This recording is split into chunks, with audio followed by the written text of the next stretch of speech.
નમસ્કાર દર્શક મિત્રો, ગુજરાત પ્લસ ન્યૂઝમાં આપ સૌનું હાર્દિક સ્વાગત છે। વડોદરા શહેરમાં સનફાર્મા રોડ પર આવેલું સારેશ્વર હનુમાનજી મંદિરના સ્થાપના દિવસ નિમિત્તે હનુમાનજીની ભવ્ય શોભાયાત્રાનું આયોજન કરાયું, જેમાં સારા ફાઉન્ડેશનના સહયોગથી શોભાયાત્રાનું આયોજન કરાયું હતું, જેમાં ખાસ ઉપસ્થિતિમાં સારા ફાઉન્ડેશનના પ્રમુખ અનિલ સિંહ ચૌહાણ તથા ઉપપ્રમુખ મિતેશભાઈ વાઘેલા, શ્રી સારેશ્વર હનુમાનજીના તમામ ભક્તો શોભાયાત્રામાં જોડાયા હતા અને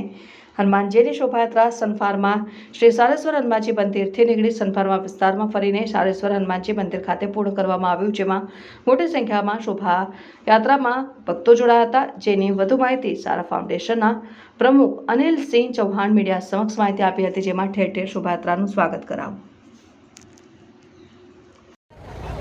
સનફાર્મા રોડ પર સ્થિત સારેશ્વર હનુમાનનું મંદિર જે સનફાર્મા રોડના જે રહીશો છે એમનું આસ્થાનું કેન્દ્ર છે ને દર વર્ષની જેમ આ વર્ષે પણ હનુમાન જયંતિના દિવસે અમે ભવ્ય ભંડારાનું આયોજન કરેલ છે અને આજે હનુમાનજીની શોભાયાત્રાનું આયોજન કરેલ છે,